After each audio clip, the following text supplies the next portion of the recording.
Hi, I'm Phil Mackintosh. I'm the chief economist here at Nasdaq. With inflation under control, I think interest rates will keep falling, and that's going to be a positive for stocks. I think with rates falling, we're going to continue to see a recovery in the small cap space because they have a lot more exposure to interest rates and refinancing than some of the large cap companies do. But I also think momentum's been slowing. And if you look at some of the supply chain imbalances, the energy sector imbalances, even the demand for labor as we sort of went through that great resignation period, all of those imbalances have normalized. So momentum in the market is going to be starting from a lower base. And finally, we have demographics. That's a much longer term trend, but if you look around the world, birth rates are below replacement rates in most continents.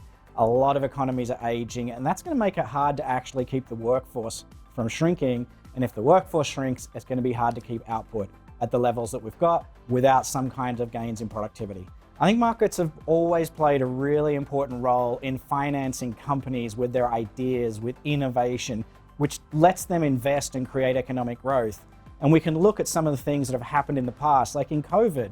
We had a lot of companies that needed financing to research and build products that helped us get through COVID. I think there's a few risks. I think interest rates are a risk.